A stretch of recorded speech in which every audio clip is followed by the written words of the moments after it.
that can score your goals and make that little bit of difference. And needless to say, they're the ones that cost the most money and demand the most money. But that's where you need to be cute and make sure that you're shopping in the right places. Thanks. We've got two more questions, which are for the rest of the board. Firstly, we're getting an idea of what makes Kev stand out, but for the rest of the board or on the interview panel, what was it that made Kevin stand out head and shoulders above the rest of the people that you were looking at?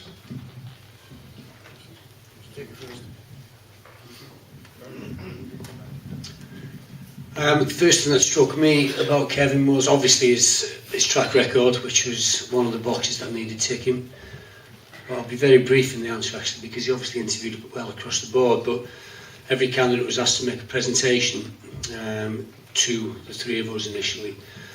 And Kevin's presentation was uncannily like a presentation that we put together. It took us a whole day, the full board and some external branding experts and some PR, just a whole load of people, Wrexham fans all, Wrexham Trust members all. And Kevin's presentation absolutely nailed it. Community, youth development, the fact that we're fans owned, the passion, the Welshness, the history, the pride of the racecourse, the tie with the university, sort of everything really that we were looking to promote, develop, encourage. Kevin had it very concisely, very accurately on his presentation, and that was something that was very, very impressive. The football side of it was almost taken for granted because we knew what Kevin had done and where he'd come from, but the understanding, the depth of understanding of what Wrexham was before it set foot in the place was something that was quite remarkable.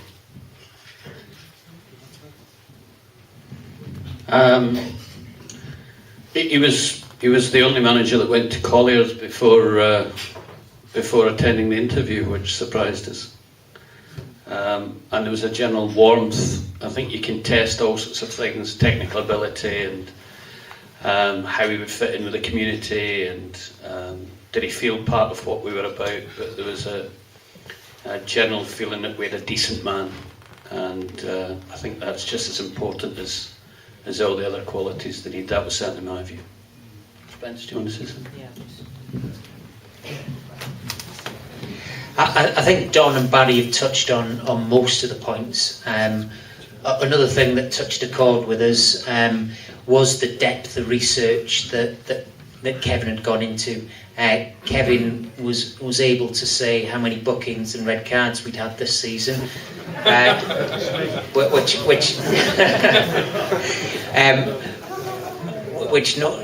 that depth of research, knowledge, and our knowledge that if you compare, some of the things that they've done at Nuneaton, not a single booking for dissent this season.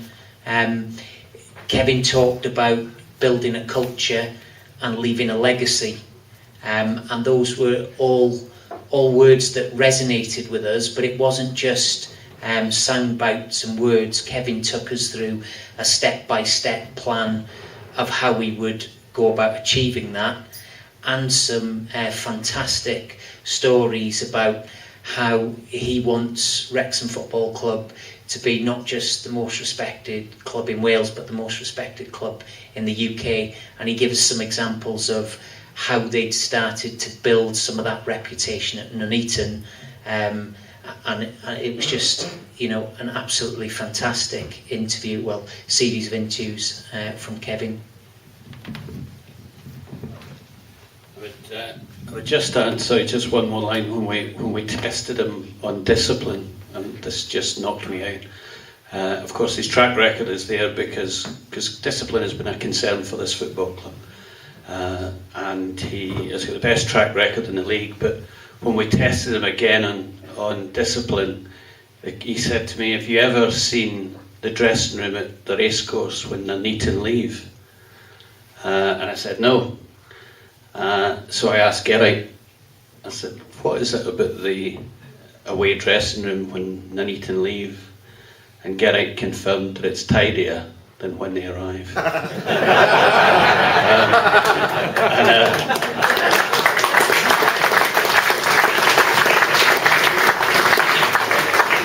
So I think that tells you something about the man as well. I just also like to add the bit that which still sticks in my mind was in your presentation was talking about the community effort and everything. Kevin actually went to in his presentation went to the lengths of getting photographs off the internet to illustrate what he meant by them. And one of the photographs was the fans. I don't know if you remember last season digging the snow off the pitch, and he actually used that in his presentation, which I thought was absolutely fantastic. Thanks, some great answers. And the final question from fans online is about the other piece of good news that we had last Thursday, which was the tie-up with Glendale University and the Football Academy. And the question is that partnership with Glendale going to affect our playing budget next season?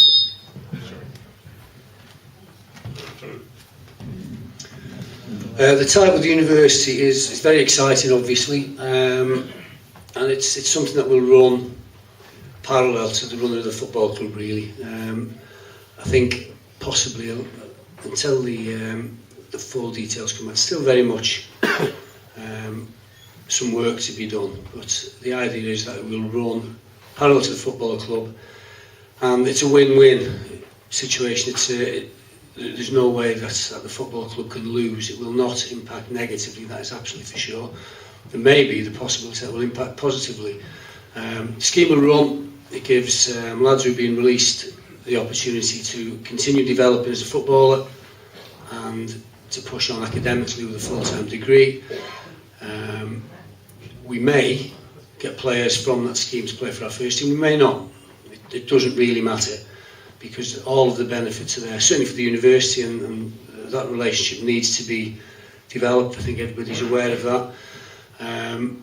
And there'll be a community aspect to it. There'll be more coaches needed, more physios, etc., which the club will probably benefit from, more than probably, almost certainly. And so the implications for the budget, certainly there will be no negativity in that respect. There's only positives to be gained from it. There's a lot of detail to be ironed out yet, but we're all very, very excited about it. And we've already had, or the university have already had, a number of high quality footballers, young footballers, who want to be considered for the course. So it's nearly there. It's not quite there yet, but certainly the word is out, and it looks like what we believed. We thought it was a fantastic idea, and it looks like the general world of football views it in the same way. So I don't know if the question was meaning will there be more money, or will it be taking money from the it certainly will not impact negatively. There's only positives, and we don't know how good they'll be. We don't know how great it's going to work from the first team point of view, but certainly from providing a unique and wonderful opportunity to be the first club to do this is very, very exciting indeed. Okay, thanks, Rob. Okay, that's the questions from the internet done. The lady at the back had a question just before I went over there. Has she still got the question? About the discipline, so he's answered that, yeah? Yeah, okay, happy with that, yeah. Question here from Sam. With your squad, are you looking to build on youth or experience? From the squad, he's looking forward for the squad he's going to build. Is he looking to build it on youth or experience? I would say possibly a blend of both, really. I don't think whoever it was famously said you can win anything with kids, but you know, if the guys are good enough and they're old enough, well, they're old enough as far as I'm concerned. If they're good enough, they're old enough. I like young players. I think they give you an energy and a desire. They get around the pitch a whole lot easier. They're more receptive for me to put ideas in their head, and they're not. You kind of got a blank canvas effectively with a young man that's coming in and making his way in the game. They need to gain experience, which I think is fantastic that we've got players out there and playing now rather than sat in the stand and gaining no experience at all. I think it's important that they get out and experience senior football at a good level. I'd love to, like I say, I'd love to do it with youth alone, but I think you do need some experience. As you saw Saturday, Salisbury are a physical, powerful side that sometimes, youngsters need to put a bit of, get some shoulders on them and get some strength about them, and sometimes they can be found wanting a little bit in that area. So really, I would say it would have to be a blend of both. You need a bit of experience, you need a bit of youth, and it's bringing those together with the right players that I think will be the secret about being successful. Okay, any more questions? Yes. Steve Knott. My question really is, first of all, to welcome and congratulate, as other people have done, for Kevin. I'm just wondering what the relationship between yourself and Barry's going to be in his new role. Because I don't think that's been made very clear yet. The question is, what's the role between Barry and Kevin going to be like? Because it's not been made clear, quite clear, so yet. Who wants to answer? Well, every single member of the board is here in one way or another to expressly support Kevin. That's our reason for being, really, because whatever we do, it's to make the club better in every single way, which obviously will impact on Kevin's ability to bring players and bring success. I mean, what I'm going to be doing in the near and, well, the foreseeable future is basically what me and Don have been doing previously. It's a subtle change as much as anything. Don has been working incredibly hard for the football club the last 2.5 years. I only wish people could understand how much work Don, Spencer and all the other guys, Gavin and John and Mark, the hours that they put in is unbelievable. You would not imagine how much time they've spent since we took over. So me and Don have done between us the football side of stuff, and I'm just going to be taking a little bit of that off Don. So we've talked about setting up a scouting network, which we haven't done anything like. We let Andy get on with that, and we were aware that we were failing in that respect. We will not be failing in future. We'll be looking at players. The question was the North Wales coast, yes. Lower leagues, yes. The North West, certainly. And all age groups, experience right down to youngsters. So that part will be, I'll be looking at that. Dawn has done all the contract negotiations with input from me. I'll be taking most of that off Dawn, if not all of that. And anything else really of a football nature that Kevin needs help with. And having met him for a couple of days, there's not a lot of things I envisage him needing help with, to be honest with you, but whatever he does then, and also that frees Don up to build the business side of things, because that's Don's greatest area of expertise and where he can be. Not that he hasn't been of fantastic use in everything he's done, but that's his area of expertise, and he's got his own business, so we've all got jobs, so we're just trying to share the work a little bit. So basically anything to do with football, and Kevin needs a lift with it, that's what I'll be doing. I think from my perspective, like I say, I spoke to Barry, in the last couple of days and what have you, like, it'd be foolhardy of me not to tap into the experience and that there is involved within the club. Joey as well, I've spoken to on both occasions, both Friday and today, and had good conversations with him, and has a great understanding, really, really helpful. Can't do enough for me, which I very much appreciate. He gives me a heads up on some of the younger lads. I was discussing today who we got coming through, and trying to find a little bit more about it, and Andy as well. And for me, every day's a school day. You're always learning, and if there's people there that can, add that little bit extra to you that you can tap into and ask their opinion. And I'm not saying I was going to agree with Barry, and Barry likewise probably won't always agree with me, but I think you need people to fire those things across you and not always agree with you. I don't think it does anyone any favours just to have a nodding dog there and people keep agreeing with you. I think you need to be challenged on situations and challenged with questions and be open, and it sows a seed in your mind to look at things a little bit differently. I think you need to have that openness about you, not to be so stubborn that you think you're always right, because that's one thing the missus has taught me. I'm not always right. I know that. And it's something I've learned from her, so I think you need to be open to things, and you need to tap into the experience that is around you and the expertise that is around you in whatever form, and utilise it to the best effect. I think it's something I was fairly successful at Nuneaton with doing, is listening to people and picking the bones out of, and then coming to a decision myself, and I see that as an important way for me to move forward and move the team forward. I just hope this Barry Horn knows what he's doing. Okay, looking at the time, I'll take a couple more questions. John, did you put your hand up? Yeah. Just a comment to what you just said there, Barry, all the work that's gone in. You see, people don't appreciate it. A lot of us do. There's a lot. No, I didn't say I didn't appreciate it. But there's a lot that don't know what's going on. I know what you're saying. I'd just like to thank you all for all the work you've done, and you've got a cracking manager in here. Thank you, John. John just said that he'd just like to thank the board for all the work they do, and said that that the board, that the fans do appreciate the work that the board put in, and he also said that we've got a cracking manager, and I'll second that.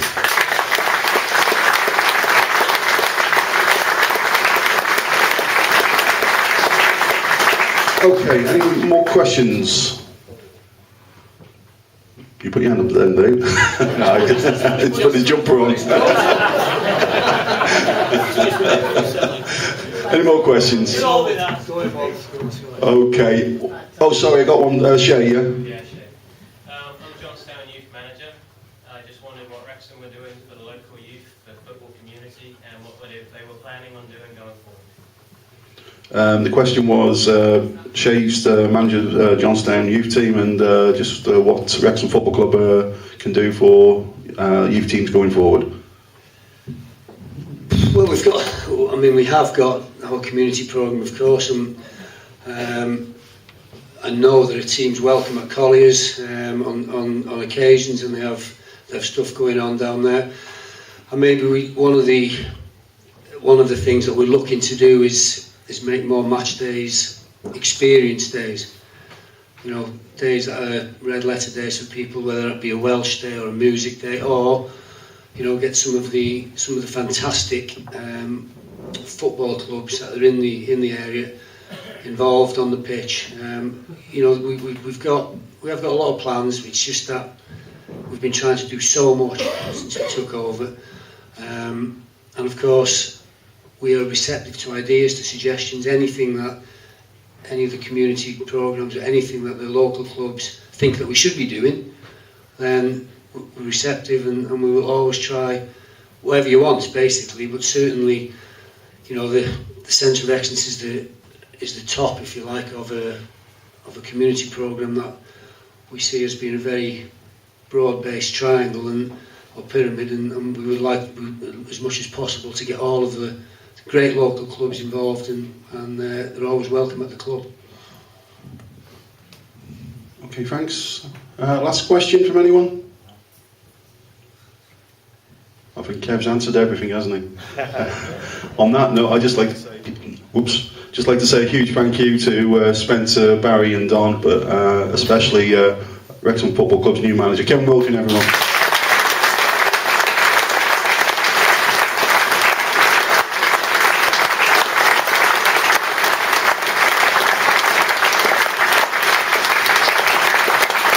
I've just got one thing to say before we finish off.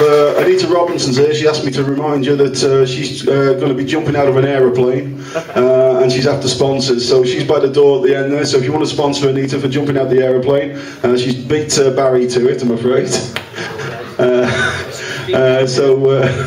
You can sponsor Barry as well if you want to come to the top table. Okay, so thank you very much, everybody. Superb turnout. Thank you.